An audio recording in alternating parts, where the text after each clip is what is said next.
Podcast recording on a Sunday night, live on YouTube on a Sunday night. We had to wait for Phil Mickelson to win, John, before we could begin. What a day, guy. What a moment. I'm giving thumbs up to everybody that's here.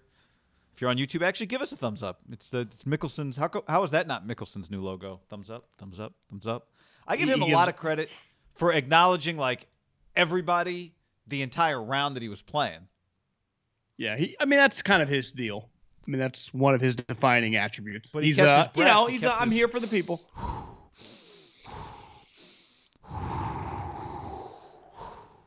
So you ever breathe if you get nervous? Walking in his breath.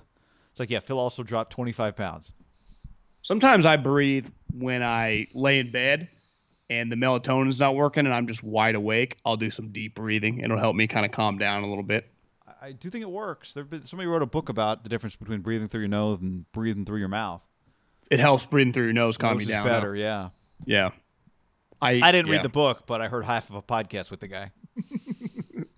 That's like most people. It's like, when I put the book on a list. I am a very curious person. I just don't read. And I'm lucky that in our generation, you can follow people on Instagram and learn. You can audiobooks, podcasts, like educational podcasts. Like I can learn.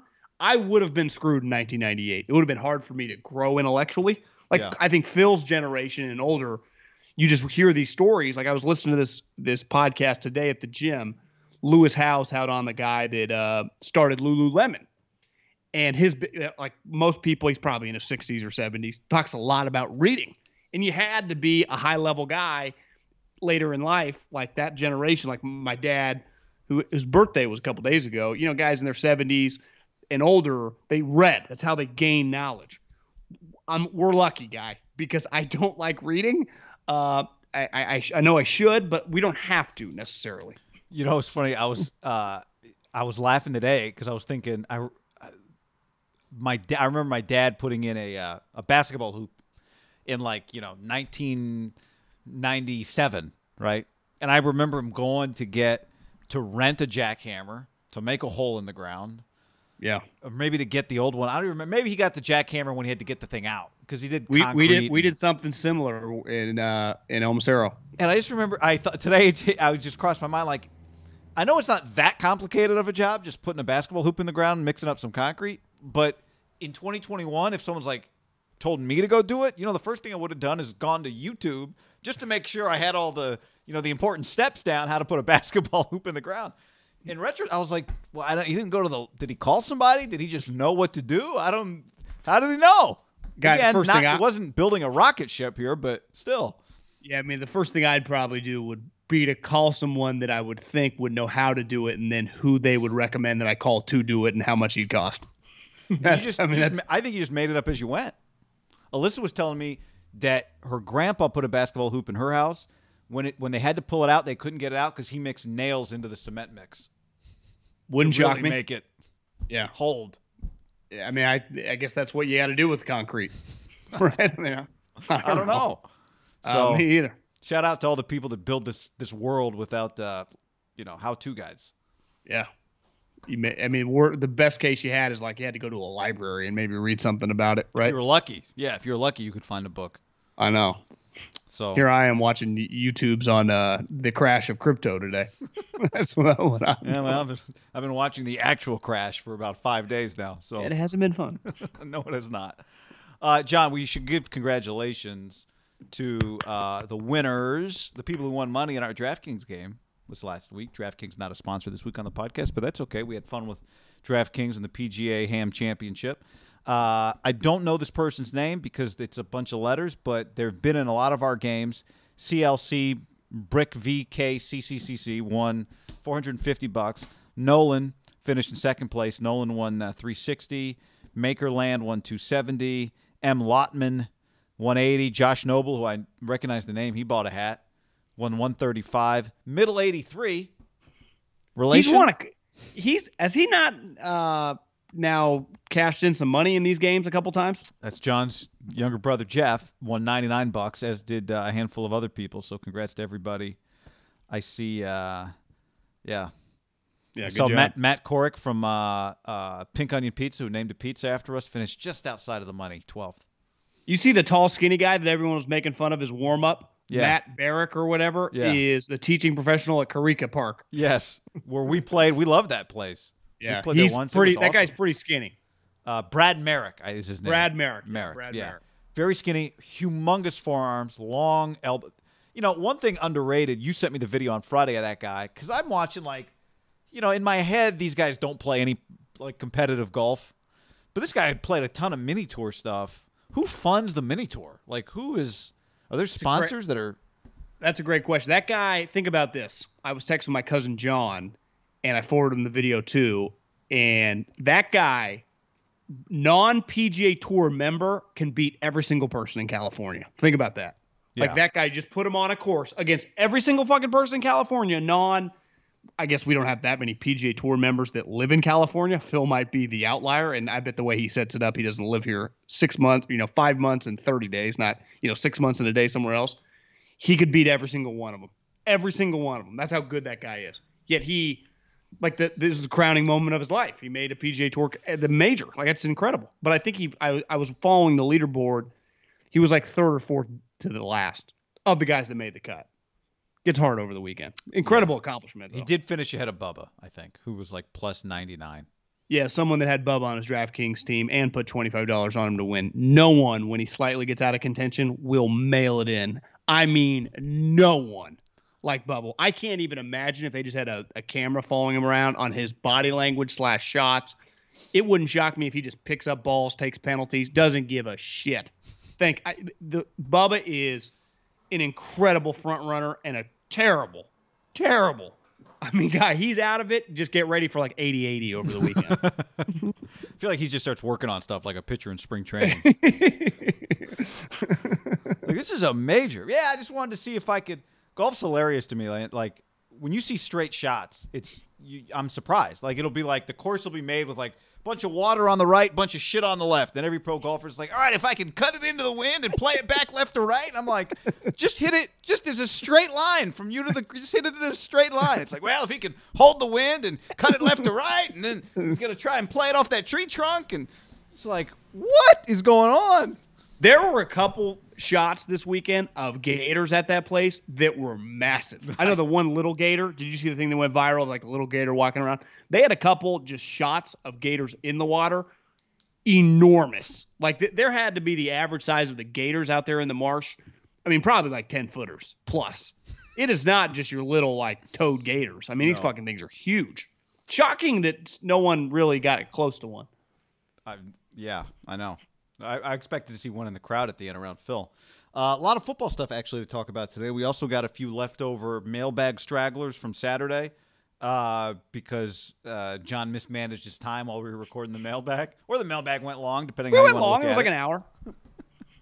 So we got some good mailbag questions we'll get to at the end of this podcast. Remember, get in the mailbag. You leave a review on iTunes. Leave us a question for the mailbag in that review. Part of what happened was we started explaining advertising, how we think about advertising on the show, and we didn't catch up to everything else.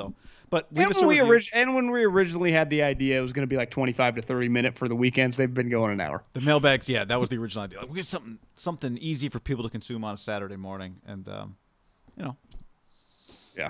I don't know if we're going to start filtering out mailbag questions, but they're good. So give us good mailbag questions, and you leave us no choice. We got to get to them. Check out the YouTube page as well. Haberman Middlecoff. We go live every single podcast. You can watch the podcast. They stay up there to watch it if you want to, if that's the way you want to consume it. And obviously you can listen through Apple iTunes, Spotify, Stitcher. Wherever you get your pods. Yeah, really anything beside Apple iTunes I can't relate to. I understand what Spotify is, but other than that I don't. And then Tuesday we'll be doing live stream in the afternoon. Probably around 2:30 or so, a little later on Tuesday, for good reason. So, we'll have plenty to talk about this week. Okay, should we start with – I know we actually got to start with, John. We got to start by telling the people about wineaccess.com/ham.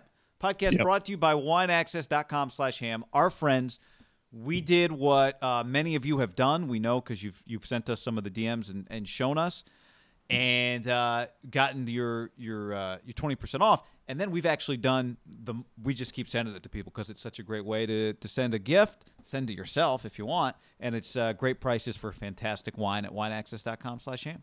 I sent someone the other day. I wanted to get the count it for us, so I used my mom's email address, wineaccess.com/ham. I sent actually a couple bottles of Cab, as they call it in the biz. Good move. I have a bottle of Bordeaux right here.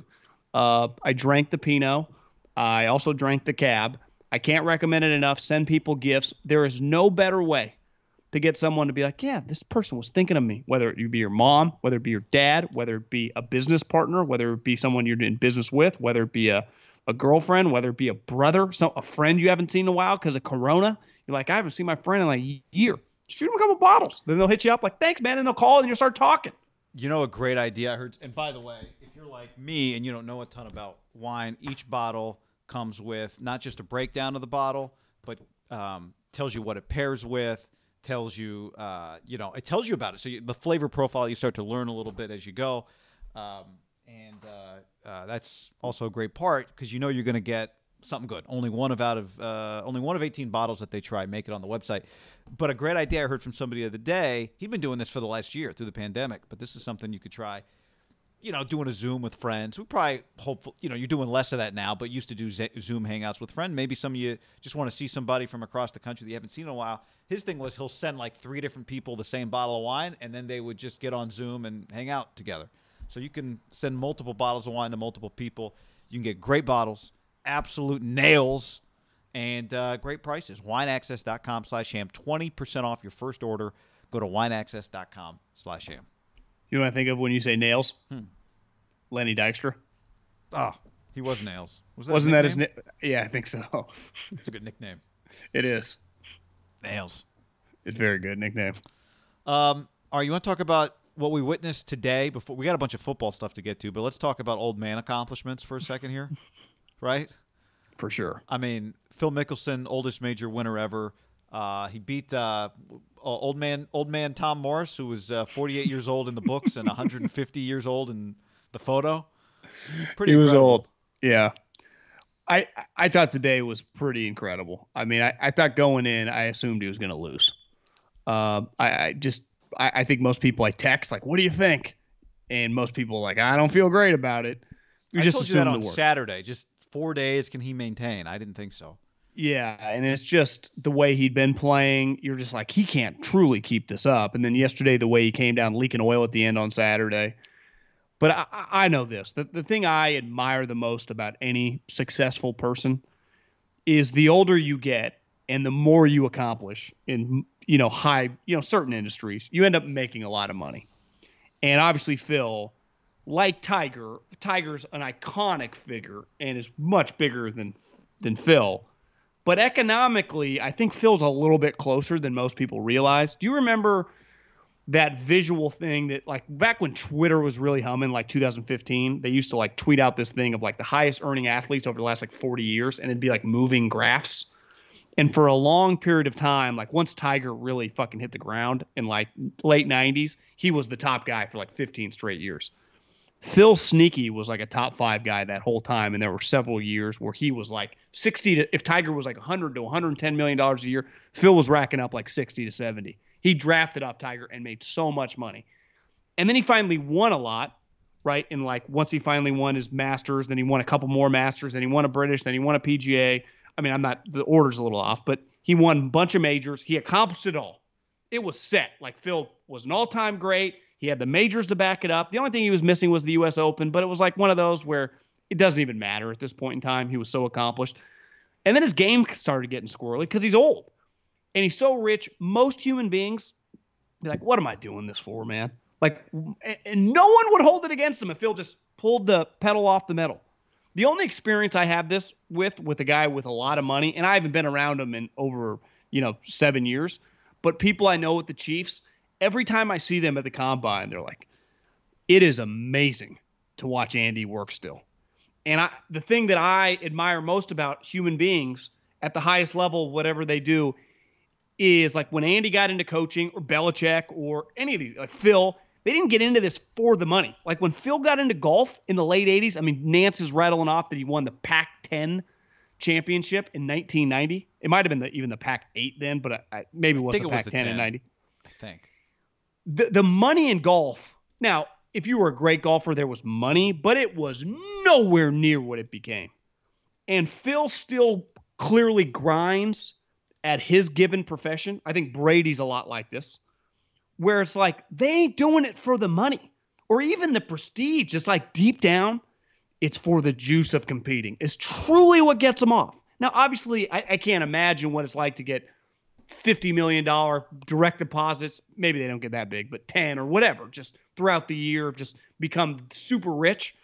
And Phil's so rich where probably most things in his life, I mean, basically are free, right? He has that much money. Like there's nothing, like he can't buy an island or something, but he's worth hundreds. Yeah, the right island for sure. To keep working like that at his age is beyond admirable. I mean, I think it's incredible. And it's truly like he's an all-time great sportsman, I think. When you factor in just he won at 50, I mean, basically 51. He turns, what they say, another month, and he turns 51. Yeah. I mean, when you think about, like, we've had this conversation a lot with Brady over the years, right? Now, Brady is a little younger, but Brady plays from a physical standpoint, a much more dangerous, taxing sport. Julio Franco was like 48. Jamie Moyer was old. Frank Gore's like 37, 38, but running back age, that might as well be 44, 45 years old, right? Wasn't Nolan Ryan a guy that played into his early 40s? Nolan Ryan was old. I always thought, to me, one of the most impressive older guys was Vince Carter, who came into the league in like 99 and played till 2000 and like adjusted his game, right, as his career went on. But he didn't maintain greatness, though, right? Also, no, he didn't. No, he averaged like 5 points a game the last 5 years of his career. But still, he was in his 40s. I mean, he was still an effective player. But to win an individual sport, like that's what's different about golf, is you can't, be past your prime physically like Manning, but have a defense that's great and still win a championship. Not that it's a team sport. Manning deserved that championship. But there's none of that. There's no, well, Saturday my other guy carried me and then I bounced back after I rested. There's no, I guess you can take tournaments off, right? If we're going to use a comparison for like NBA players or baseball players taking extra days off. But in terms of the actual tournament, there's no time off that you can take. And then the other thing, it's funny, I was watching this video because you got some of those, turns out it's Melon, not Milan. I didn't know that. I thought it was Milan, those hats that Phil wears. I didn't know. I just watched a video on their website of Phil. And one thing Phil said is that I don't know anything really about the disease that he has. Maybe somebody can tell me that he developed psoriasis. And so with that came arthritis, psoriatic arthritis or whatever it is. Yeah. But he said, like, I don't know, it's because of how he lived. Maybe he didn't take care of himself. That's kind of what he intimated. And he said because of that, he really had to change his lifestyle. And that is the initial thing that got him working back out and trying to get himself in shape and really taking care of himself. And he says now one of the things he said, this video was a couple years old, but like he feels better when he wakes up now than he did when he was in his 30s. And like that's the element of athletics that's so different than other areas of business, let's say, where you get really rich, but you still nose to the grindstone for your restaurant group or for your financial advisory firm or for your waste management company when you're 60. Like there is a physical element at 50 years old that he has to keep up with Brooks Koepka that most people in their environment, even if they're making money doing whatever it is they do into their, past their physical prime, it doesn't really factor in if you're sitting at a desk, right, for the most part. For Phil, that's like the desire is one thing to compete. You still also have the desire to have the desire to work so that you can compete. Like getting out and playing the games is the fun part. How about getting yourself in shape so that you can compete? The lonely work, John. Like that's the part to me I'm with you. That's what I was thinking about. It's like all the work that guy's put in just so his body can do the things that he naturally has always been able to do. Yeah, mate.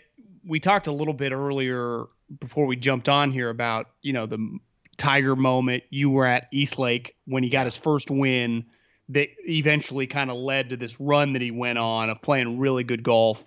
And he ended up winning the Masters, right, the following spring. Like that Eastlake was in 18, and then he won the Masters in 19. And he had already just competed in the British Open. Like he'd had a lot of momentum. Like Tiger was kind of back. But that validated like that moment of everyone following him down the course. You just Google Tiger Woods. It's like an iconic photo. But he had been playing really well. And I bet if we just morph back or when you went there, you were on the grounds. Wasn't there a buzz like Tiger's playing well? Like, but the buzz didn't pick up until like day 2, day 3. I want to win the tournament, but it wasn't like Tiger was just shouldn't have been there. No, right? I mean, because that was, you got to be in the top 30 golfers. just to be there. Yeah. Like Phil, guy was 200 to 1 to win this tournament. 200 to 1. And like that's for guys, I mean, that is obscene. Like he was never going to win another major. He was never going to win another PGA tournament. Like it was kind of over. It felt like he's just going to go to the senior tour. I thought today was just that moment of him coming down was kind of his Tiger moment. It sucks a little bit that Tiger wasn't there because really, I was thinking this on my couch today. I always say that the reason the NFL, and there are a lot of different variables on this one, but I think Magic and Bird, what they did for the NBA and how basically David Stern got Michael and parlayed them into just what became the juggernaut. I think Manning and Brady helped Roger and the owners lead into this, just the success and the rivalry that those two had in the 2000s led to the just explosion in the 10s, to Rodgers, to Mahomes, to Russell, to all these other guys, and just the popularity of the league. Tiger by himself was enough to carry anything, right? Yeah. Tiger didn't need a Larry or a Peyton, but like him and Phil are kind of synonymous with each other, even though Tiger clearly is the, superior one. And it just felt like Phil will never be Tiger, but he did kind of like that had to be pretty unreal for him walking down and having that moment. It felt very Tiger-like. Like that would have happened maybe Jordan Spieth this week, maybe, but it wouldn't have felt the same. I don't think. Because it felt like a career accomplishment award, but it's not a career accomplishment. He earned it, right? He went out and beat. I think here's how I would say it. 19 is the most. I saw Trey Wingo had a good tweet. He said 86 was the most magical major ever. Jack winning it in his mid-40s at the Masters. Tiger 19 was the most emotional. This was the most impressive. I do think this was more in a pure golf. I think I texted you this. In a pure golf, it was more impressive than what Tiger did in 19. When you just factor in, he was playing well. That's basically like his home course. This one like was just carnage all over the place. He won it at -6. I mean, it was the field. And what did he start the day at? -7? Yeah. So he shot one. Yeah. I mean, it was just holding on for dear life. The course. This course is just harder than Augusta, right? When you factor in the wind. The wind and just the lack. You're not as familiar with it. They played it twice in his career. Yeah. Yeah. No, by the way, Dan on YouTube says, one of my employees has psoriasis and rheumatoid arthritis. If they're not on the right meds, very painful. As far as profession, he's an automotive technician, so it's very physically demanding. Just to give you an idea with Phil. I mean, these are things that in most sports you're not 50 playing, so you're not dealing with. Have you ever been around anyone with arthritis? My grandmother had it in her hands. Yeah. Yeah, I was around someone, my dad's boss, growing up, and it would cripple him in his knees and his hands. And one time I touched it, I remember, and this was a 6'5", enormous man, college baseball player, went down to the ground, was in so much pain. I tried to shake his hand, I wasn't, You didn't know. I knew, but it was just I was dumb. Just a bad. Just we weren't on the same page, and it was bad.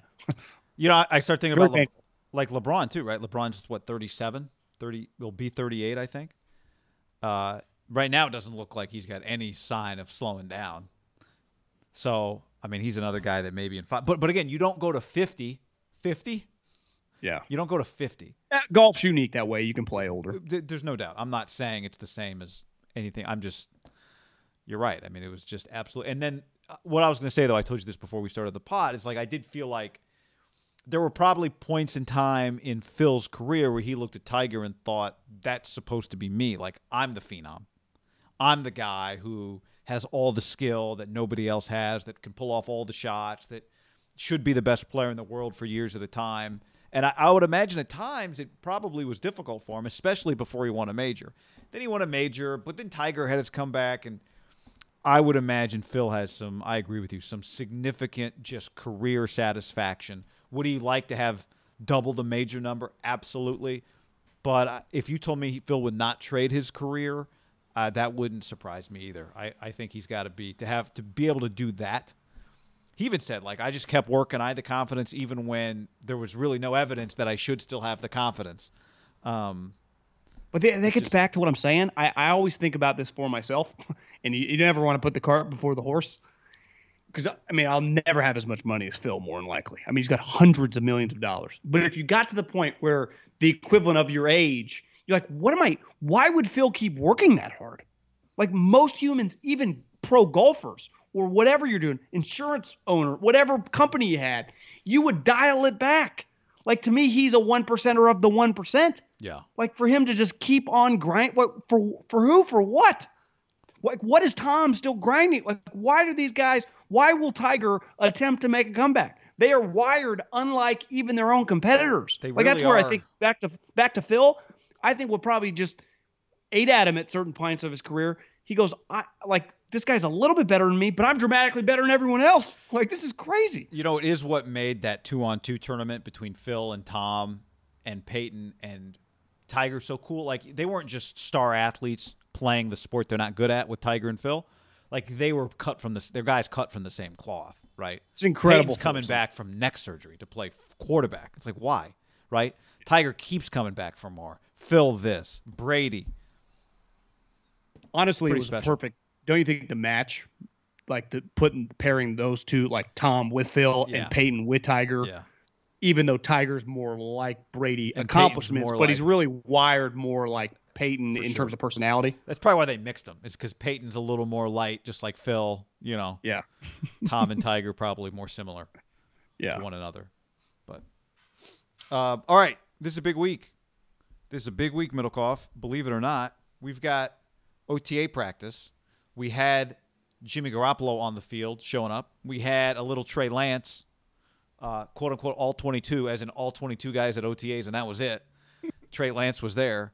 But this week, we get them on the field together. The competition begins. I mean, the quarterback, it starts. And finally, we've talked so much about leading up. Is it going to be Mac Jones? Who's it going to be? Trey Lance. And then the pick finally happened. And then you just kind of take a breath of fresh air, but you're just kind of living in it. Then you have the rookie minicamp, which, like you said, I texted a buddy, like the Bears, they had a full go. They had enough guys because they were running 11 on 11. So the Niners were somewhat even an outlier for rookie minicamp.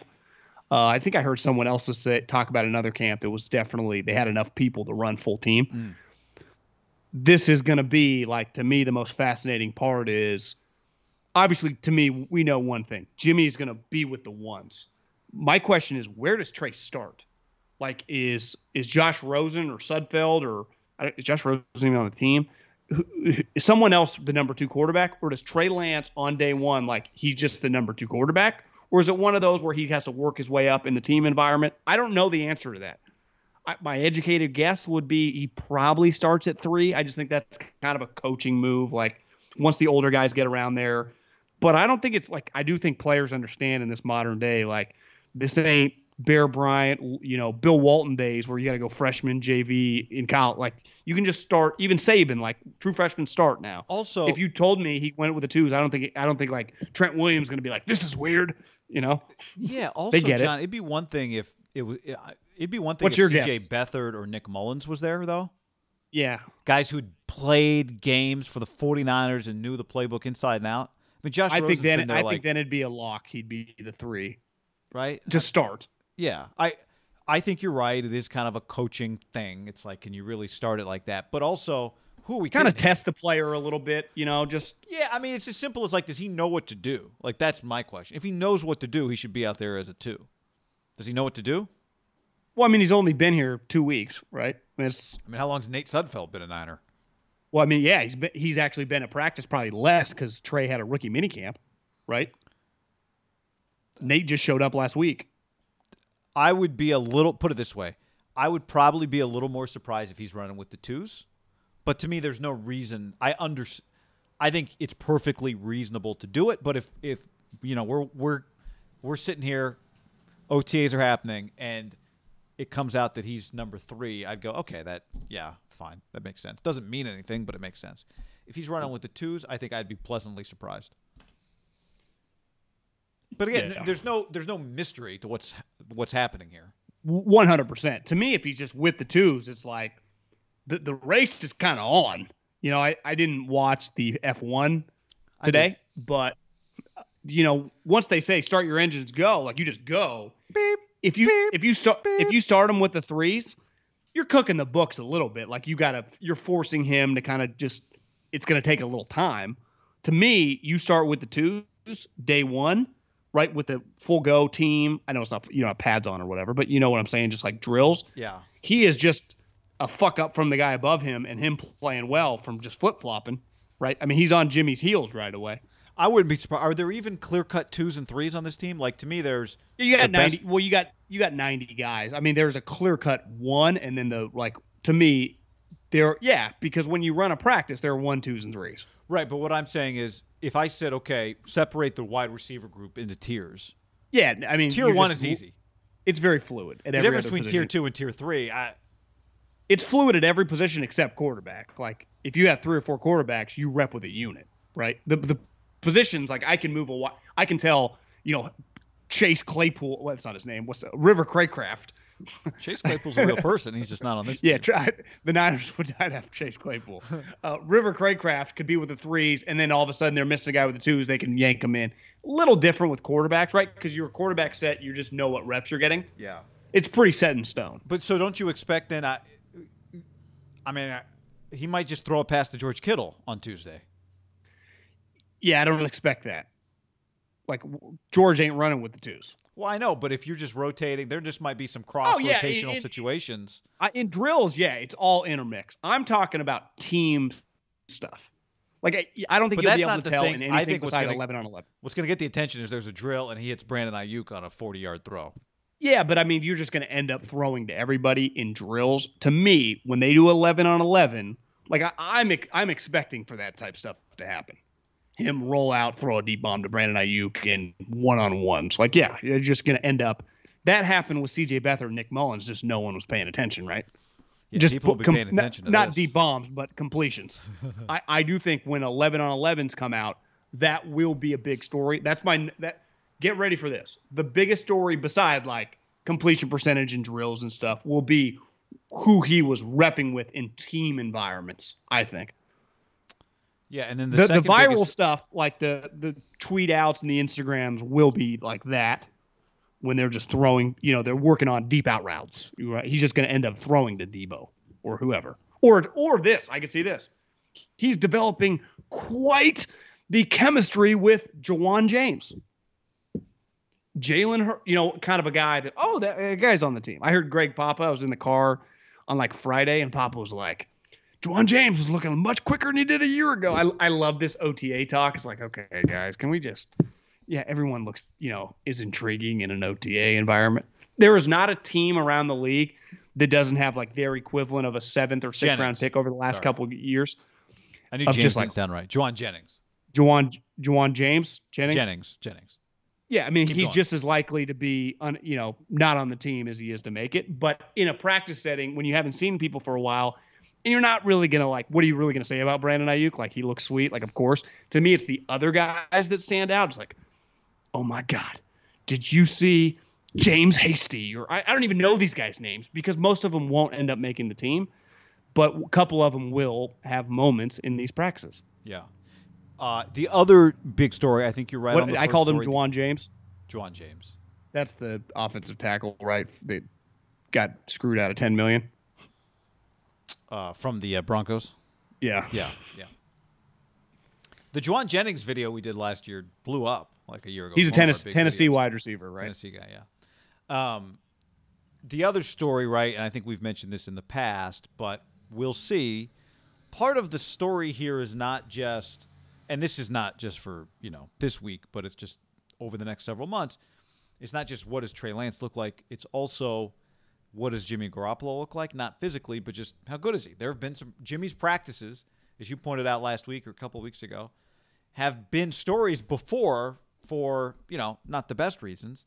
And I think when we talk about Garoppolo as if injury is the only issue with him, right? It's easy for Kyle to say, yeah, look, Jimmy has had an availability problem, so that's why we needed to investigate adding a new quarterback. But I think one thing we were robbed of last year by Garoppolo getting hurt is really seeing him for a second year as a starter in the league after everyone else had seen him, after the expectations have been ratcheted up, right? When you couldn't say, well, Garoppolo, yeah, he's X amount of years old, but really as a starter, he's basically a sophomore, right?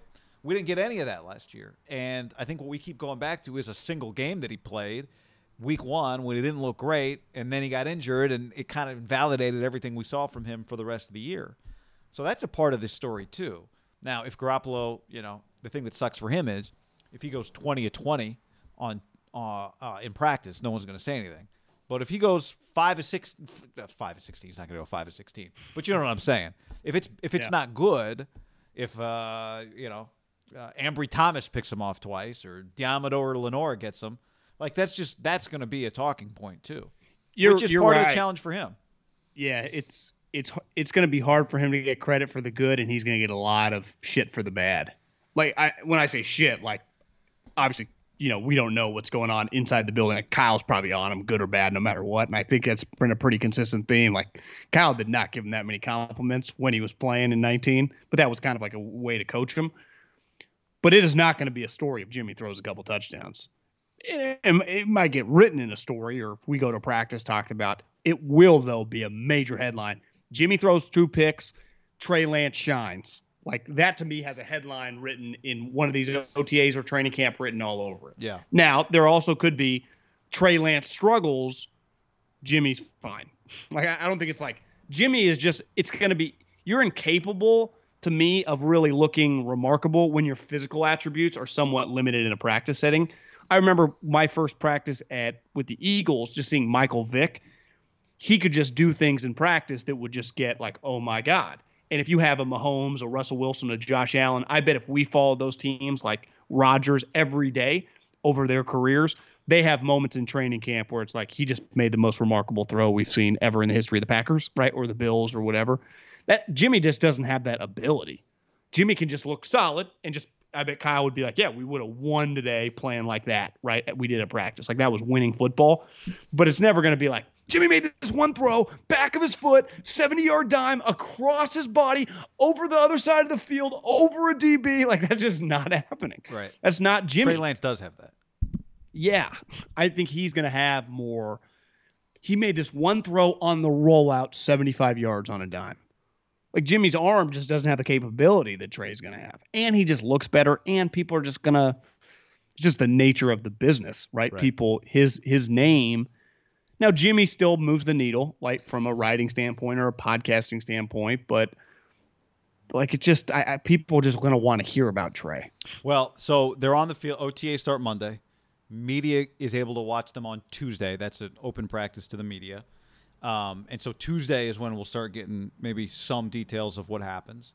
I'm sure there will be, as there was the other day, people scouring 49ers.com for photos of what happened, or maybe the Niners post some things of what happens.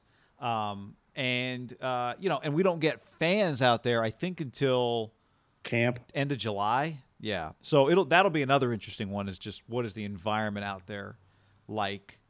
And, not that you're getting a stadium full of people, but if I was Kyle and like we were full go, I mean, the whole country is except California, but even if we were, I probably wouldn't allow them into the OTAs to kind of like, I'd be like, Guido, let's just wait till camp. I don't even know if they have before. I don't remember, but that would be something like, let's just tone it down a little bit. Well, I don't think they've had them like out on that deck, some season ticket holder. Oh, the thing. deck stuff. But I mean, you know how in camp when they bring out the bleachers and it's Yeah. pretty raucous out there for as much as they can get people there. DJ, turn it up. I saw when Biederman tweeted the video of Mayo, all those guys, but I saw someone replied when Biederman had that video of Trey Lance at his first rookie minicamp. The DJ booth, you and I have stood over there on the Niners practice field. The DJ booth is right there, and if you're on that second field away from the facility by the DJ booth, it is loud. And someone replied like, "Did you add music to this video?" He's like, "No." Yeah. I'm standing in front of these massive speakers. That is something that I bet Bear Bryant's rolling over in his grave because it is everywhere. I mean, there ain't a coach in the country, and that probably includes Belichick. I know it's Belichick because I've seen Eric some Brown of at their Clovis videos. West has them? Well, he told me that they immediately put a DJ out there. His first ever practice, he told me. So yeah, I mean, from their practice. I just think that's a move. What could the days of Pat Hill, Fresno State, very quiet out there, just getting yelled at, are kind of over. I think we had music now. Thinking about it, I think you probably did. We didn't when I got to the Eagles though. But I bet the Eagles didn't. I think they have him now with the Chiefs probably. See you Wednesday. John, before we go on, let's tell the people about NetSuite.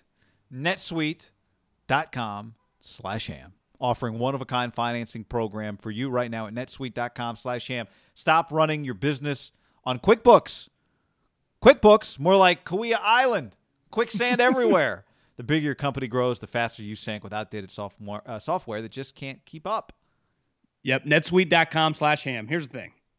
NetSuite helps you automate your business processes and close your books in a fraction of the time. Think days, not weeks, guy. In fact, 93% of the surveyed organizations increase visibility and control over their businesses since making the switch from QuickBooks, like I said, it's more like Keel Island quicksand, to NetSuite.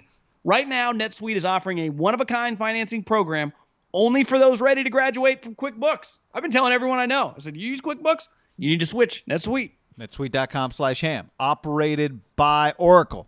The scalable solution to run all of your key back office operations, no matter how big your company grows. Head to netsuite.com/ham. That's special financing for you graduates from QuickBooks right now. netsuite.com/ham. That's netsuite.com/ham. Podcast also brought to you by, speaking of business owners, Indeed. Indeed.com/ham. Get a $75 credit at Indeed.com/ham. Offer valid through June 30th. Right now, it is the job site that makes hiring as easy as 1, 2, 3. Post, screen, and interview all on Indeed. Yep, with tools like Indeed Instant Match, giving you quality candidates whose resume on Indeed fits your job description immediately, and Indeed skill tests that on average reduces hiring time by 27%, guy, 27%. You can choose from more than 130 skill sets, so you know exactly what you're looking for. I know I got a bunch of people emailing us trying to get hired.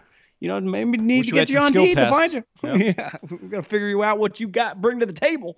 With Indeed Instant Match, over 80% of employers get quality candidates as soon as they sponsor their job post. 73% of all online job seekers in the U.S. visit Indeed each month, according to ComScore total visits. Get started right now. Free $75 sponsored job credit to upgrade your job post at Indeed.com/ham. Get a $75 credit, $75 at Indeed, INDEED.com/ham. That's Indeed.com/ham. Offer valid through June 30th. Terms and conditions apply. Let's talk about John Lynch, what he said about Reuben Foster, a lesson learned. He said this to Bucky Brooks, right? Yeah. I've got the quote here, John. I'll read it. I don't say anything is a mistake, but I had so much belief in Reuben Foster and my ability to get him. Okay, he's got some issues. I can help this young man out. I can be the one. I'm not playing anymore. I'm in the GM seat. I can put resources around him, all those things. But I think probably I've learned some tough lessons that's going to be hard to have that kind of influence and have that kind of connection because I'm not his teammate anymore. I'm actually in a different role. Reuben's a fine young man, went through some tough things. I didn't need to put him out there like that, but that's an instance where I probably, my experience, feeling like, you know what, I can get to him. Sometimes you can't, or you can't make a situation better because of the dynamics involved. Yeah, I mean, I thought that was as revealing and as open of a conversation about a player as you'll hear from a general manager. Because for the most part, GMs have no problem talking about a guy they hit on and describe him as years go on and what they loved about him and just describe how well he's fit in and everything he brought to the table, or about a great player that they loved in a draft they ended up not taking, but it helped, like, kind of draw up the way that they run their draft, and they have new processes because of, we love or a guy DK, they love, but we overthought it. Drafted ahead before they could get Patrick Mahomes. Oh, we couldn't get him. Yeah, stuff like that. You rarely hear guys just openly talk about a miss. And it's a little unique because most general managers, if they didn't play in the NFL, would have to describe, like, why the guy, what went wrong with the player. He can use the angle as a former player, like I could mentor him as a human being.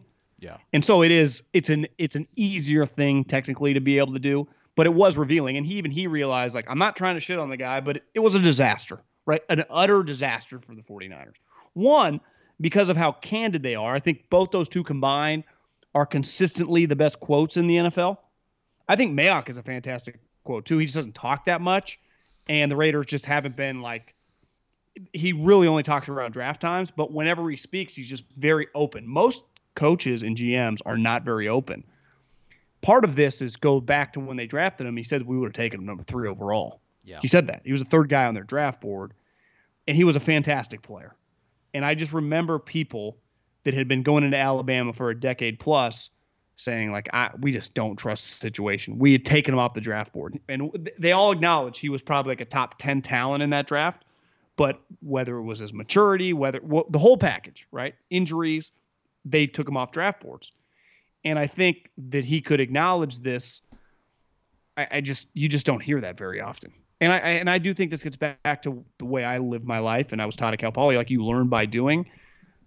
Going into that would be something that I'm sure other GMs would have told them, like, yeah, we had this mistake before. We know you can't do that.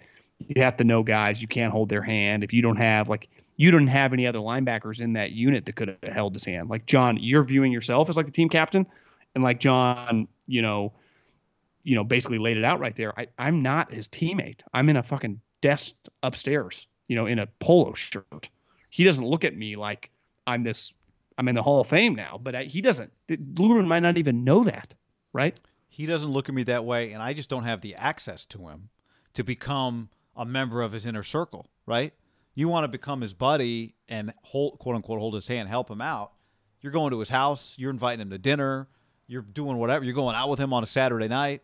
Maybe there's a situation that he's in, and you're the voice of reason in that spot. Well, if you're the GM, what John Lynch can't be like, Kyle, part of my job, make sure Ruben stays on the straight and narrow. I'm going to go out with him every Saturday night. He goes out of club Friday, I'm there. Like, GM doesn't get to do that, right? Teammate can do that. It'd be kind of weird if John Lynch is like, I'm just going out. Hey, honey, want to make sure we hit this Ruben pick, so I'm going to go out with him. He goes out Friday, I'm going. He goes out Saturday, I'm going. Just part of the gig. It doesn't work like that as a GM. I think what he's saying is I realize the limitations of my role. Like, there are just limitations to being the general manager. There are limitations to not being in the locker room or not being a teammate anymore. And some of those limitations are now a coach, I guess, can control what a guy does on the field to some degree, how you put a player in position to succeed. You have much more control to me as a position coach than you would as John Lynch. Off the field, you're saying? Yeah, I just think you can all kinds of time with him. I just think your relationship, you become closer with him than John would. John wouldn't become that close with him. Just he has other things. There are just other responsibilities he has. He can't make Reuben Foster his number one priority. He can't. It's just you get too many things to juggle. Well, I would imagine this. Kyle Shanahan has a guy that he looks for, and it is the opposite of everything Reuben Foster, right? And John Lynch, I think, brought in a different perspective because he played with Warren Sapp. And Warren Sapp, was a very questionable individual off the field. But he was an elite player. I would imagine if you were really drinking beers with John, he'd be like, I saw some Warren in Reuben. And what happened to Warren? He got around John Lynch. He got around Derek Brooks. He got around the Barber. He got around Tony Dungy. Like, we just had I always could remember. Yeah, I guess Tiki was the running back.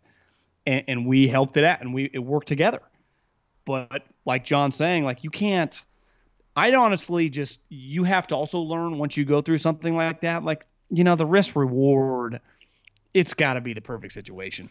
If we have Well, any reservations, it's not even worth messing with a guy like that. The also, Antonio Browns, the Reuben Fosters, like I maybe I forwarded this to you. I think I put it on Instagram. Watching the Colts, they do the best draft show by far. They just put it on YouTube, like lead up to the draft.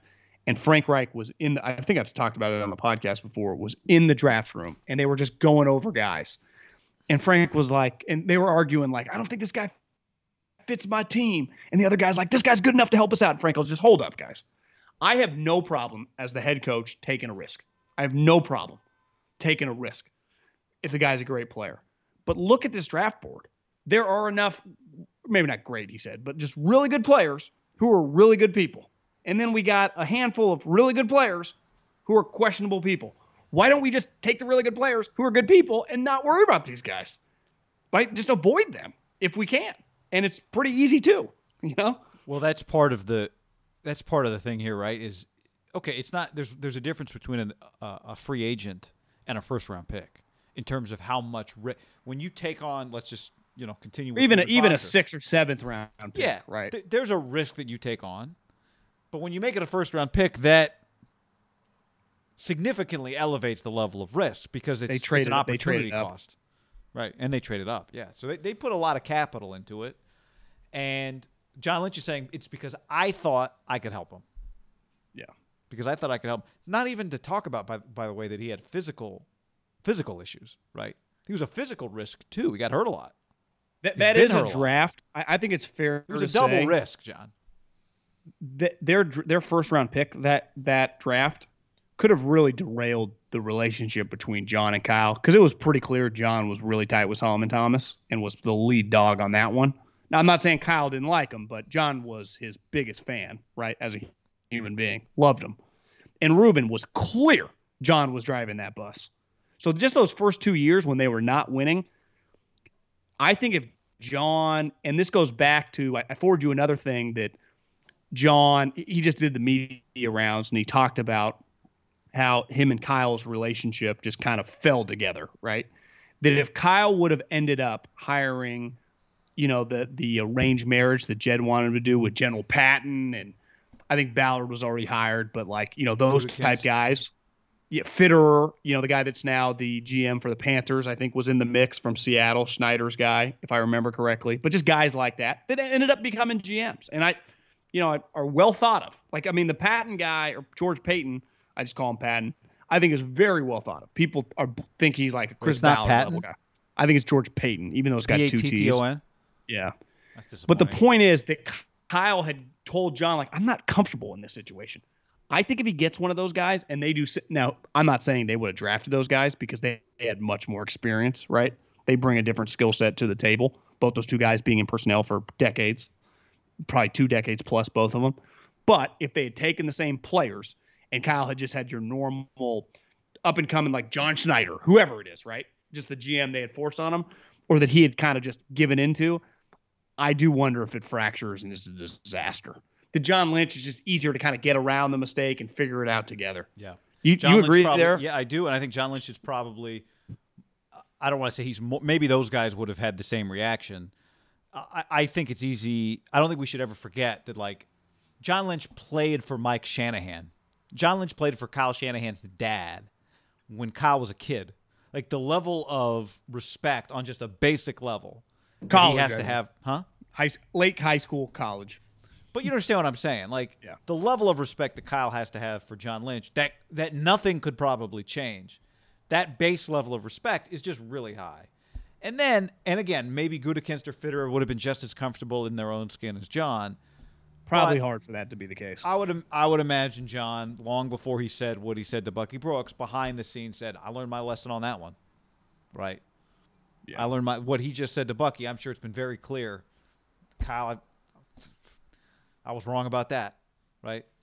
I do think you have to go through things in any profession to truly learn.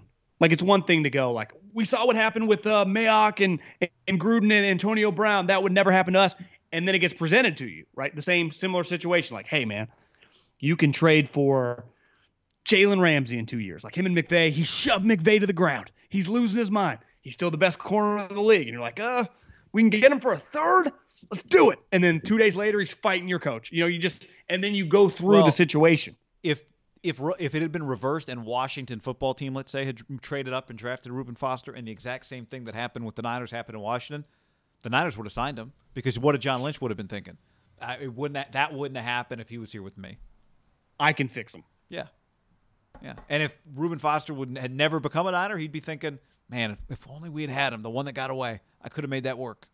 I just think that most fans and probably most of us on the outside views these guys like a situation that happens in the NFL or the NBA or any sport that the whole league learns from that situation. I don't think that's true most of the time. I think you truly learn from what happens in your building, and the others you see, but you can always talk yourself out of it or around it for yourself, just because we truly care. Yeah, like I think the Warriors, for example, like they had some disastrous picks, but then they found this Jordan Poole thing, and all of a sudden they're like, God, they got something. But they're learning from Wiseman, that they're going to learn through their own mistakes, and Bob Myers. You can't learn through other teams. You have to do it yourself, good and bad.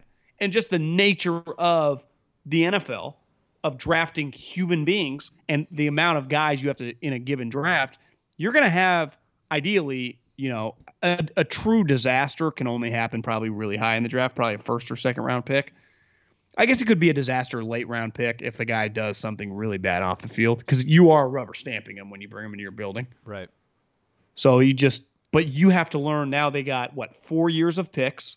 They've maneuvered up and down. Like, they have a pretty long, just kind of Rolodex of information to themselves of what works and free agents and doesn't in their own head. Let's include a quick YouTube comment into this conversation from Ricardo. Do you guys think the Niners will be scared to draft an Alabama player since Reuben Foster might have played a factor in not drafting Mac Jones? I don't think so. I think a lot of Alabama guys turn out to be really high-level guys, right? Like guys you'd want in your organization, hard workers. So I don't think that would change that. And I think coming out of Alabama, Reuben, universal, like everyone had the same opinion on him. Now, John's opinion was I could save it, but he knew what he was getting. It's not like Saban was like, it's bullshit everything you read. Because remember, he got kicked out of the combine? Yeah. Remember, he attacked at the hospital because he was tired of waiting in line, which, listen, I'm impatient too. I was like, but it was clearly with him, I think, around the league, like drip, of course it was Reuben Foster. It was one of those, of course it was him. And that was something now that would be, I would imagine, a major turnoff to Lynch, where at the time, like, I just think it didn't bother him. And you only truly know till that phone call that he got, really the one time that he got arrested the first time, but to me on the road trip, when it's like, hey, John, Reuben's been arrested, like that scars you for life. When he was on a zero tolerance, type situation. Here would be the pushback. Can you still have like a honey badger moment? Like, are you out on all these guys completely? Because now you could argue that Honey Badger is an all-time outlier. Like, he went from a guy kicked out of LSU to being like, is he going to go to the Hall of Fame and like the highest character guy in the league? Everyone loves him. He's like a team captain for 3 different teams. He's the outlier on the opposite side, but there are a lot of guys in the middle. People with questionable past, like Marcus Peters is a guy that kicked out of school. He's bounced around a little in the NFL, but he's played for really good teams. I remember after he'd been kicked out of school, I was in Seattle. Drove by the stadium. Maybe I was doing a basketball game, or that probably wouldn't line up. I don't know. I was there for something. And their pro day, right? They had, yeah. So it wasn't baseball. I don't know. But they had a sign outside their stadium that had Marcus Peters on it, as well as somebody else, just like kind of a good luck in the NFL type situation. I think he did come back for their pro day. Like, he and Pete got on the same page. Were you there? Or was after you were out of the league? But that was after, but I remember it happening. But he went back, yeah. Like Chris Peterson, whatever, they mended fences and he was back. That was significant. So, yeah, that's a good example. Speaking of questionable, how about the rumors that Julio Jones wants to go play for the Patriots? There was a report from NFL Network that the Patriots have had internal discussions about Julio, and then Michael Holley. Did Michael Holley write a Patriots book? I own it. Yeah, I own it too. He said that Cam is a draw for Julio, that Julio wants to play with Cam Newton in New England. I saw The Athletic suggest you could do like N'Keal Harry and like a third for Julio. And then in the end, I love they do like all these trade options, and then in the end they're like, we would accept none of these offers. The one someone DM'd me, he's like, I'm a Patriot fan. You know, we've done a good job drafting DBs and developing DBs. How about Gilmore, a team they're going to try to win? Yep. They need DBs. Gilmore for Julio. My thing is, and but listen, the Patriots Michael are trying Hawley to win too, and Gilmore's still good. Yeah, to me, Michael Hawley's clearly pretty locked in up there. My question is, his statement that I read was like he wants to play with Cam. Yeah.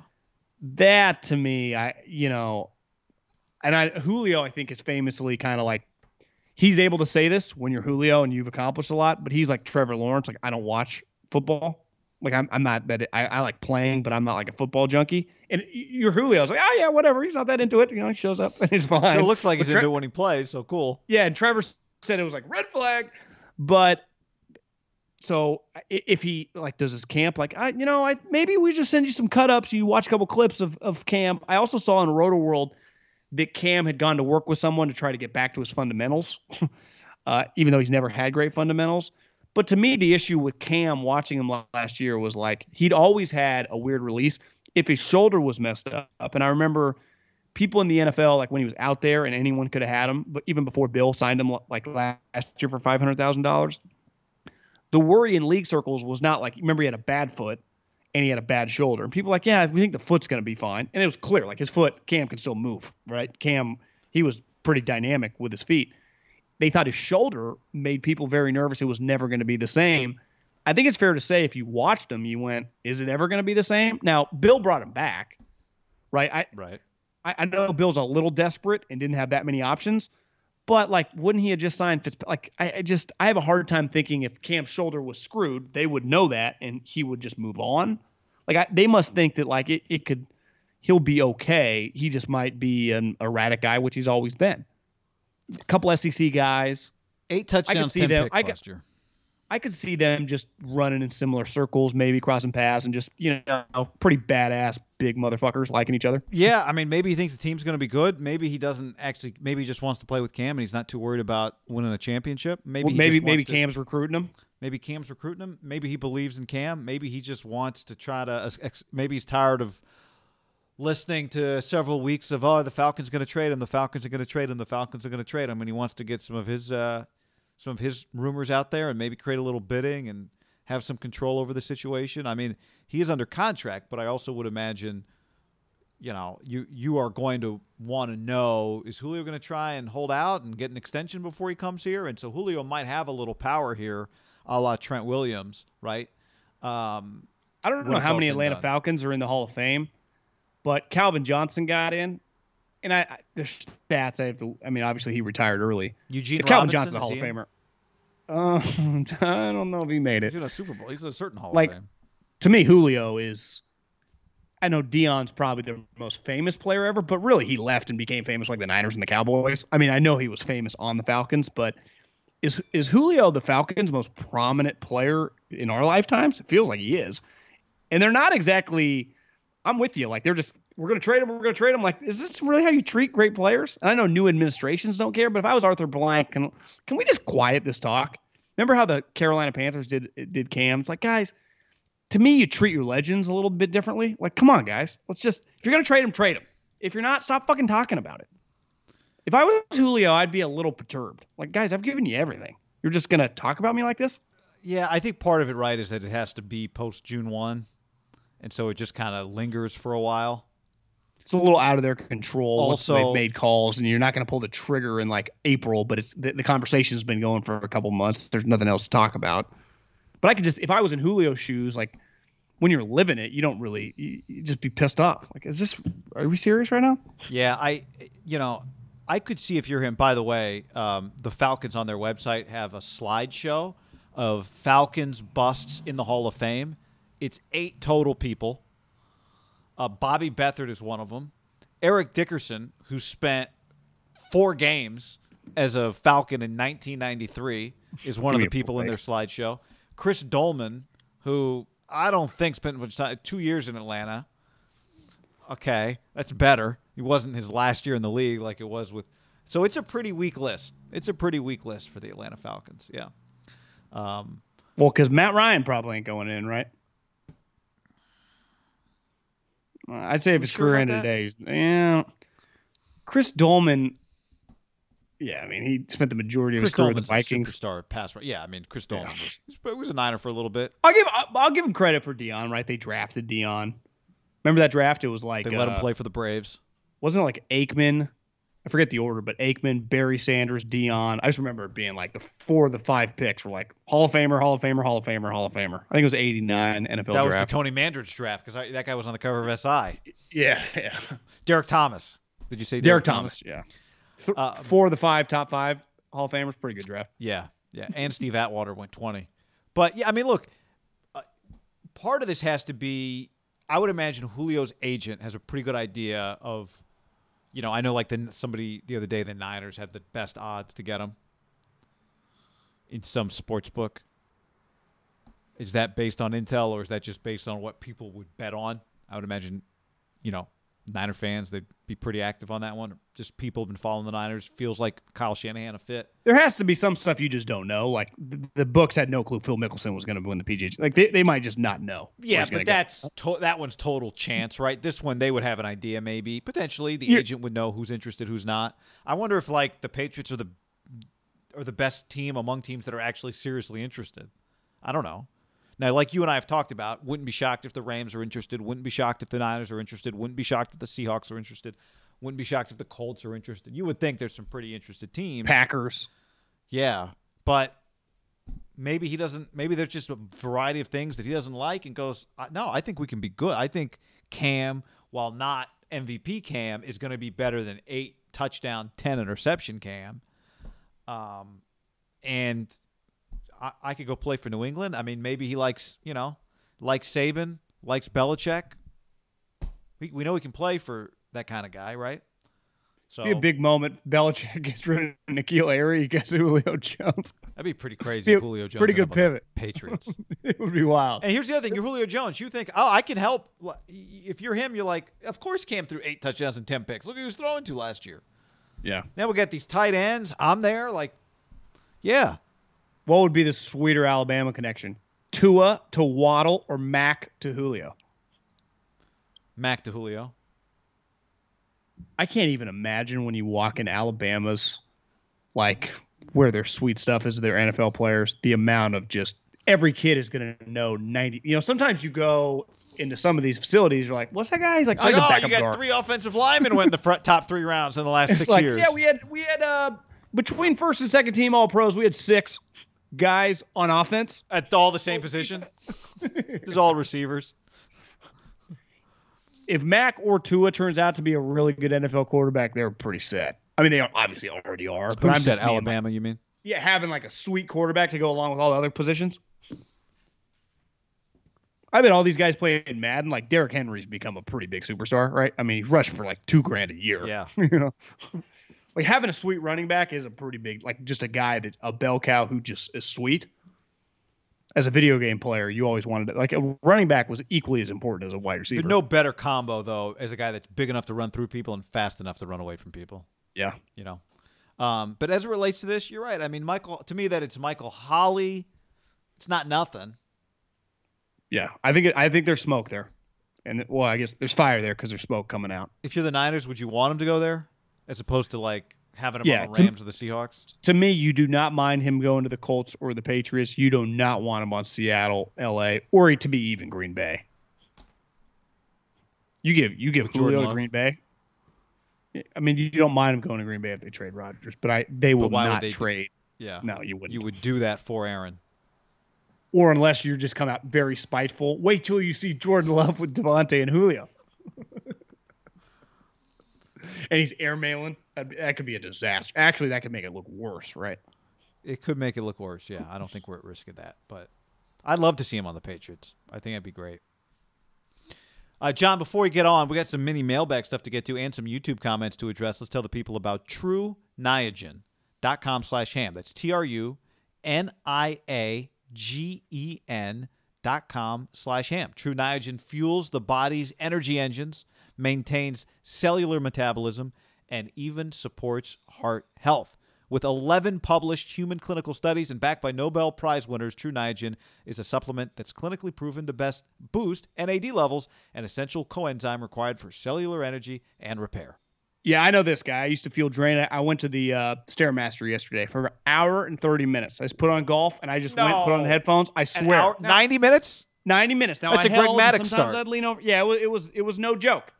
And I used to feel very drained, but not anymore because I love True Niagen. It fuels my body's energy, maintains cellular metabolism, and it supports heart health. I have more energy. I was energized all day. I was bouncing around the You're walls. like Phil Mickelson. It was no joke. I'm like a mini Phil, a bald Phil. TrueNiagen.com/ham. Use the code HAM. That's True Niagen, like you guys said. TrueNiagen.com/ham. Then use promo code HAM to save 10% on your first purchase. TrueNiagen.com. Promo code HAM. These statements have not been evaluated by the Food and Drug Administration. This product is not intended to diagnose, treat, cure, or prevent any disease. TrueNiagen.com/ham. So the other day we were doing our mailbag on Friday, Saturday, and we ran out of time. So I thought let's circle back, John, and before we get to a couple YouTube comments, let's get to the mailbag, finish up what was not finished, and give people their due for taking the time. We appreciate you taking the time and putting in questions. Okay. Oh, Trae Young hit a game winner to beat the Knicks. I got 0.9 over here. He's screaming at everybody. Games with He just beat him. Spike. I just saw Spike at a Yankee game the other night. Spike's been living, dog. Spike's out. Oh, I must be watching the highlights. Am I watching the highlights? Yeah, he missed. Okay. Knicks lose. Bye-bye, Knicks. I mean, it's game one. That wasn't a play-in game.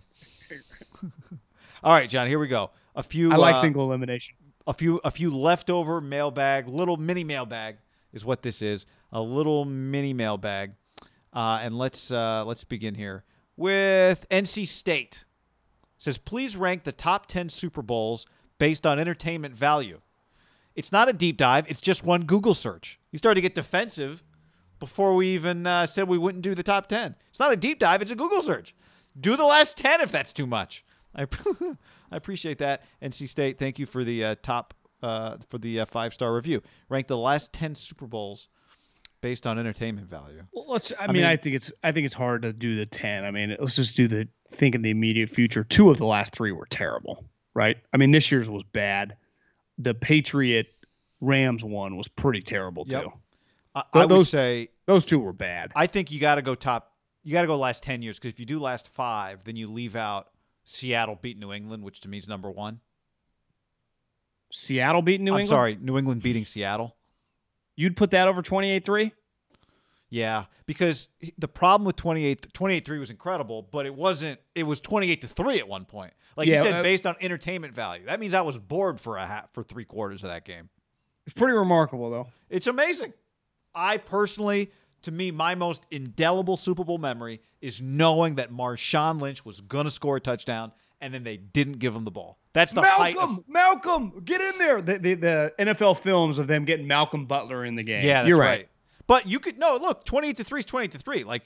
But what is the moment in that game? I think the Malcolm Butler interception, probably like a top 2 or 3 Super Bowl moment ever, right? I mean, he picked Russell Wilson off the 1-yard line to win the game. I would put that above... Would you put that above Eagles-Patriots? Nick Foles? Philly? Yeah, because that did happen early in the game, but that was a remarkable game. God, the Patriots played in probably 3 of the best ones of the decade, right? Well, if we go last 10 years, were those 3 better than Niners-Chiefs?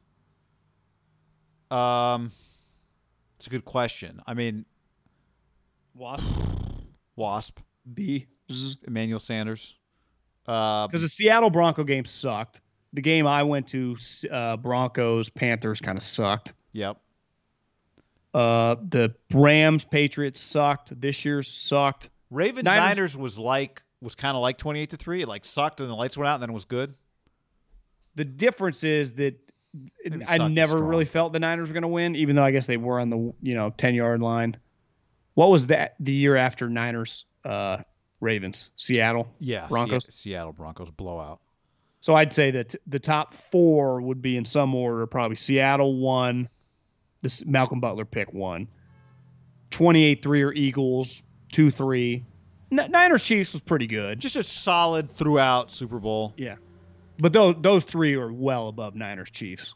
Really, what's the defining moment in Niners Chiefs? Is that pass? Yeah. Wasp. And just Andy win the Super Bowl? Yes. What would be 5? I mean, it was a long time ago, but it fits. Yeah, it was. I watched it on TV the other day. Giants Patriots was Super Bowl 46. We just had Super Bowl 55, so this fits in the window. That would probably jump Niners Chiefs then, right? Yeah, I mean, they were undefeated. No, it wasn't the undefeated team. That was 07. Oh, you're right. Okay, that was the Super Bowl I watched the other day. But it was the rematch. Eli had just beaten Rodgers. Yeah, I don't know. It was a pretty good game. Remember Manningham? I think, or was that the helmet catch, or that was down the sideline? Manningham was down. Manningham. Well, it was both of that. Manningham was down the sideline. Yeah, I think Tyree was Tyree game 07. Yeah, it was the first one. But you're right. They were both Eli to Manningham's one of the greatest throws in the history of the sport. Yeah, the game's up there. I don't think Eli. Is it crazy to say Eli doesn't get appreciated for two legendary Super Bowl wins? I think in Giants territory, his respect level is really high. Yeah, for sure. And ultimately McAdoo got fired because he treated Eli poorly. Strictly that. Geno Smith. Yeah, they benched Eli, and then Eli had too much pride to come in at halftime. Remember that? Or dress. Something weird happened that week. The Raider game? Well, they wanted him to make the starter the next week, and he wouldn't come. Yeah, that's what it was. They broke the streak, but then Geno was bad, and so they wanted to bring him back the next week. I think. Yeah, and he was just let him keep starting. It was a bizarre deal. Mini mailbag next up. KC the OC. KC the OC says, as a Raider fan, I'm interested in if the Niners trade for Lance would be the worst draft day trade in history if Justin Fields kills it. Looking at the draft, I don't really feel Lance would have gone before them at 12, and they were hyped into a situation to jump. I think if the Niners had gotten Fields, kept their original value, then great draft. Jump up that high, you better be right that you got Mahomes part 2 and not Mitchell Trubisky.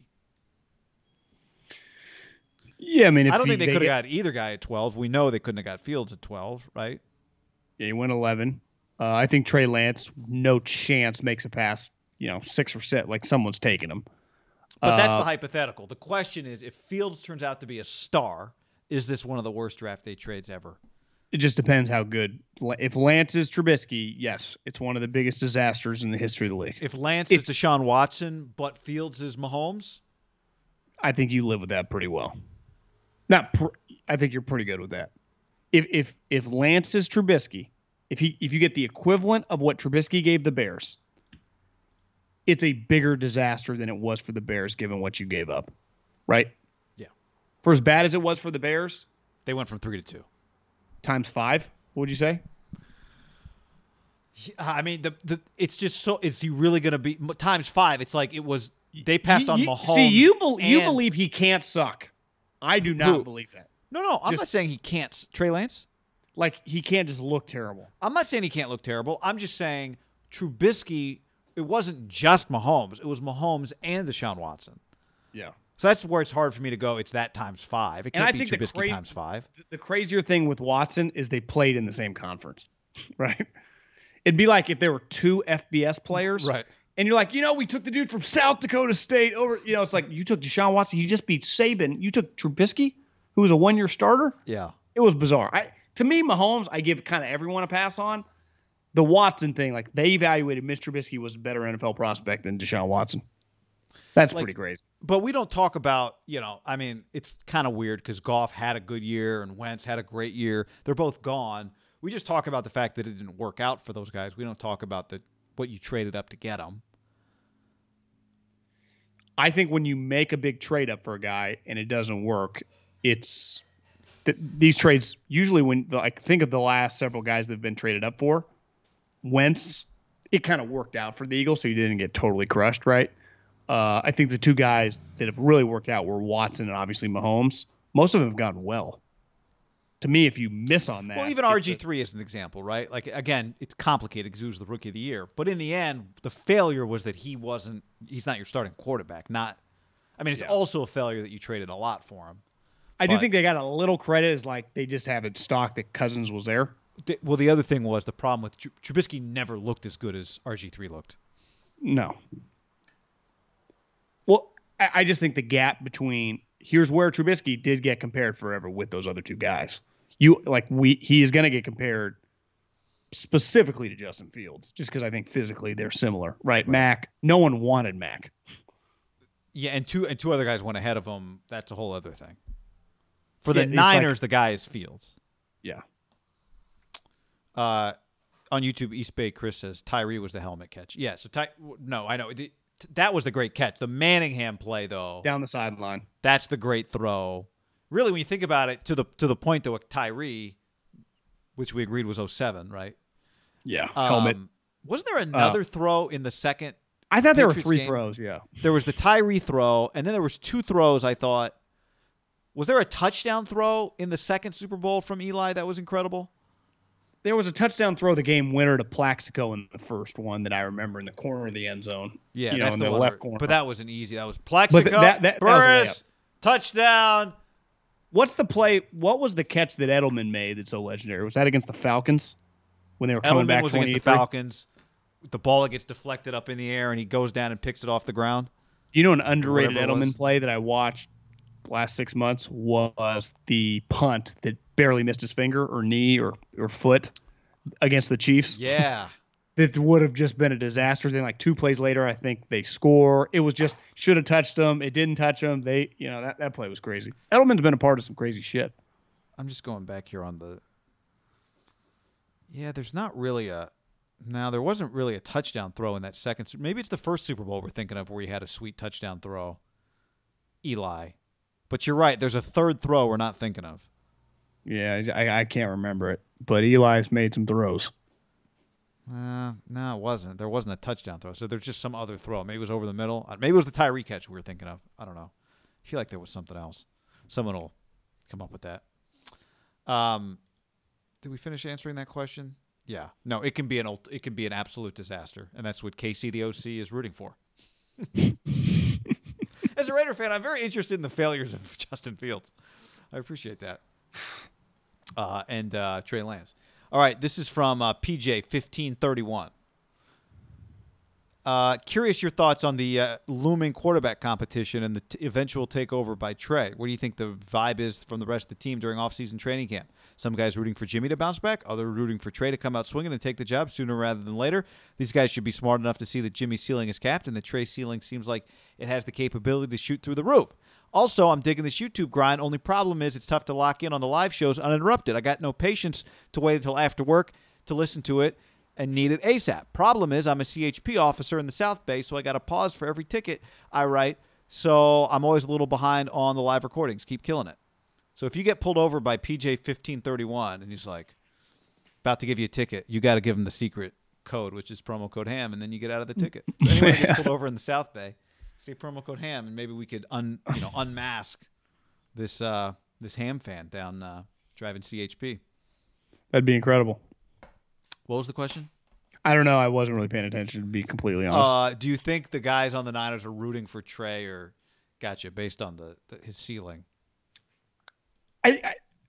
My guess would be any person in that line of work, especially a veteran player, they've seen most players will be pretty candid on this situation. Like, you kind of got to prove it on the field before I just anoint you as a guy. Right. I think you could early on with Bosa. Remember some of the quotes like Joe Staley's like, "God damn, I think we got something." I remember Joe Staley in camp was very, very just outspoken about going against him. He thought that he was pretty talented. But then once the game started, it's like, okay, this guy's really something. To me, to really validate yourself with a coach or a veteran player, you have to do it in a game. Because if you've been around, I would say anything longer than like 5 years, you've seen guys come out of nowhere, and you've seen a lot of hyped guys shit the bed. Yeah. Right? So you become like Trent Williams, for example. He's kind of seen it all in Washington. Or Joe Staley at the time when he was still here had seen it all. Good and the bad. He's seen the Bowmans and he's seen the A.J. Jenkins. So you're just like, and like Matt Braid has come out of nowhere and other Joe Williams not make the team. I think you're somewhat numb to it, though this is what's on the line when this kid's walking out. But you just like, he's the greatest thing since sliced bread. You're not going to say that until you see it. As a player. I do think there is some element, though, of you don't really have to root for anything in particular. It takes care of itself, right? Well, you might. What if you're friends with Jimmy? Like your buddy. Well, obviously, if you're friends with him, you want him to succeed.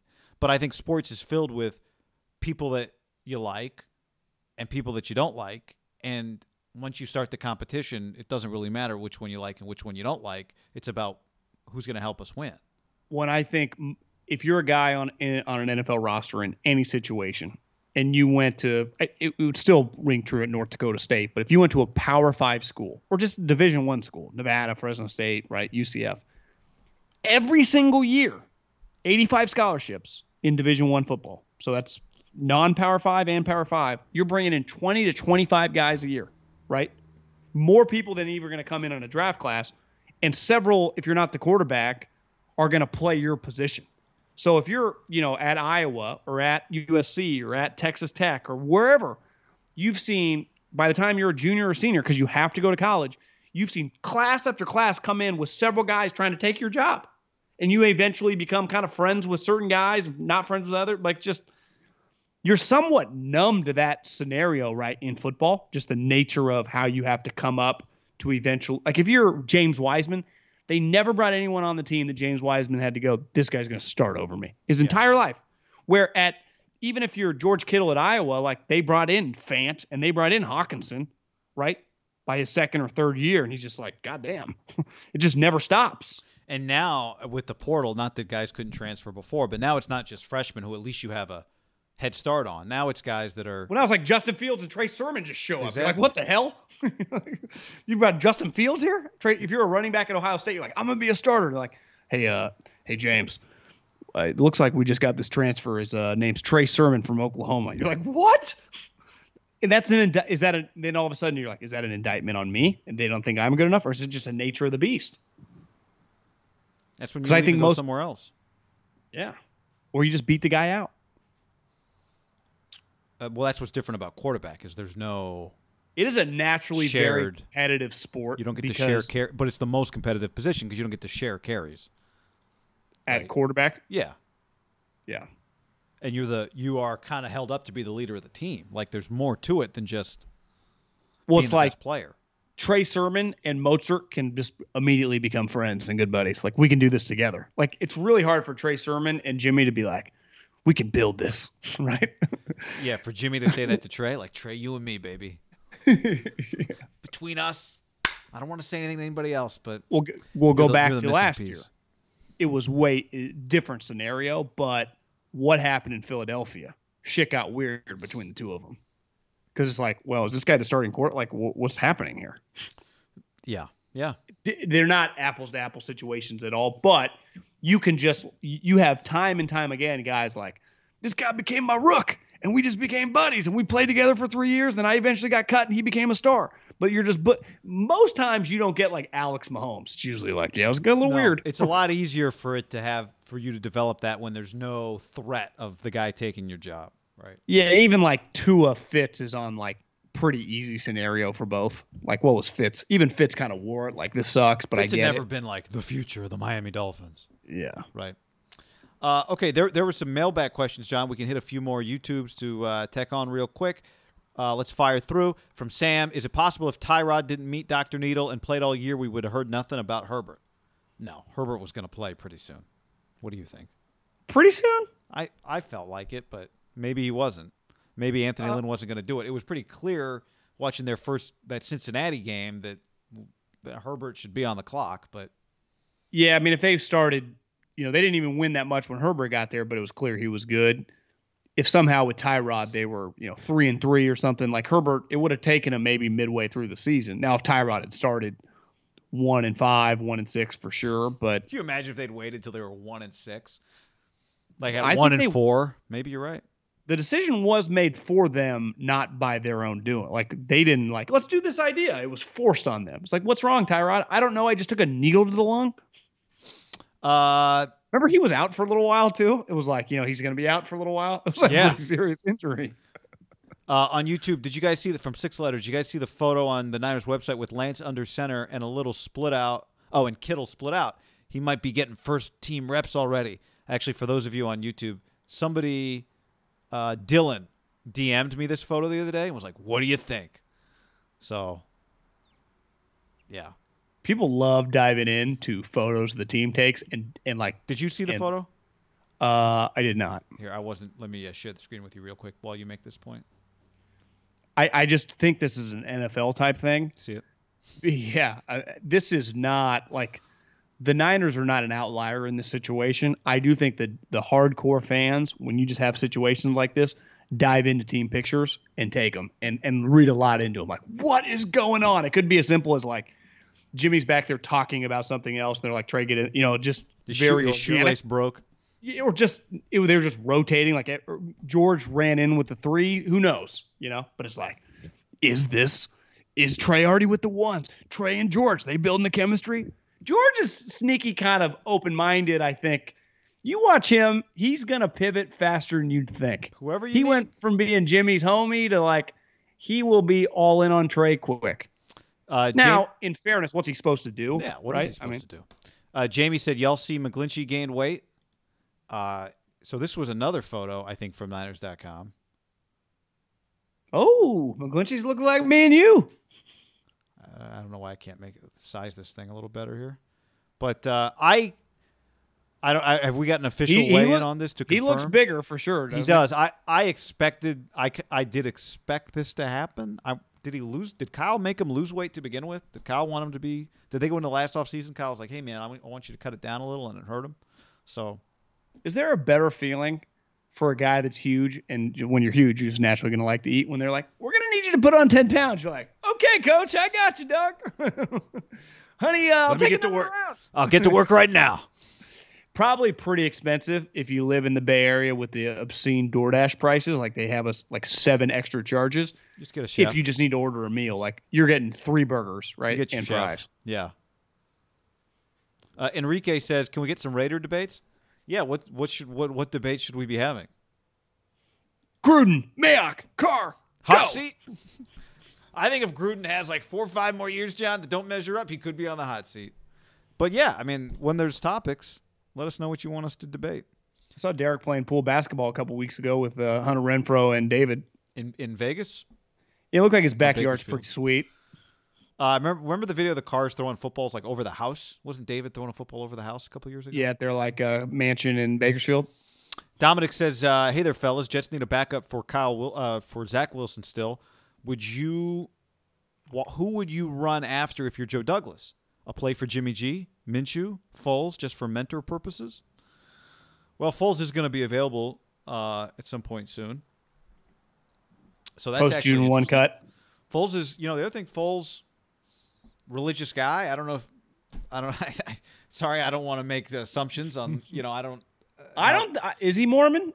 No, he's not Mormon. Just I said religious. No. I didn't mean Foles. I meant Zach. Oh, good question. Did you see the thing going viral? They have. I shouldn't assume, but you wouldn't be like, we got this Jewish guy. Let's get him over here with the Mormon. So I don't know. Well, yeah, they had a mullet offensive lineman.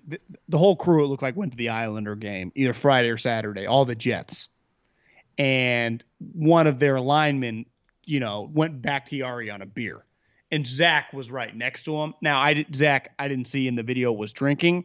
I just guessed, I wonder if he's not a Mormon, but I don't know. The dude slammed a beer fast. But I would say on a basic level, I think Foles would be a good mentor. That's not a terrible thought. Yeah, you need to get Minshew, I would say no. Jimmy. Yeah, I mean, I just don't know how that one would come together exactly. Yeah, I don't think that's coming together. Who else to me, you would like a Fitzpatrick, a Foles. You would like a guy, an older guy, a high-level guy. You need someone around. That would be a very, very tough position to play if you didn't have like a 34-year-old to just talk to about life. Like, bro, what's going on? There's a lot happening. It has to be very comforting to just have Ryan Fitzpatrick in your room, even a Joe Flacco. Now, his personality has to be right. Like, he can't just be like, he's just there for the paycheck, not being nice to you. That feeling of just being someone you can ask questions to, like a McCown, a Fitzpatrick, and he's nice to you, and he can just be like, hey, man, just Who you can trust not to. you want to come over? My wife will make you dinner tonight. Yes, thank God. I don't know where to eat. You just you're swimming. You're like, he keeps yelling at me. Does he hate me? Is Jacoby Brissett on the Colts still? That's a great. I think he It says signed he's on the somewhere. Dolphins. Jacoby is? Yeah, that's what his wiki says. Are we sure that Jacoby Brissett won't beat out Tua? Okay, I signed 1 year, $5 million with Miami. That's a pretty good signing. For Miami. Yeah. Yeah. Like, shouldn't the Jets have been all over that? I would have given him like 7. He's a high-level guy. That, to me, is a no-brainer. I actually think he's not. Is he making enough money? Yeah, he's probably right at the price point. But well, you know what, John? So this other article says 7.5. So I don't know which it is. I like that. I must have missed that one. Jim Smart move by the Dolphins. Over under 0.5 snaps for D Ford this year. I would probably go under. He's come back. He gets hurt he makes it to a preseason game and he gets hurt in a preseason game and he never plays again. Oh, we're not counting preseason games? Okay. Yeah. Let's count real games. I bet he never makes it. That'd be my guess. Sam says Raiders question is Mariota stuck in Vegas. No options for him. I mean, yeah, it looks like he is. I thought it looked like for a second they were gonna cut him, and then he came back, and there aren't a lot of great spots. I mean, it's just hard for a quarterback. Everyone needs one, but there aren't really that many spots, particularly if you're kind of an in-between guy. New Orleans would have been interesting, I think, him and Jameis together. They were kind of stuck, though, because they got Taysom and they have Jameis.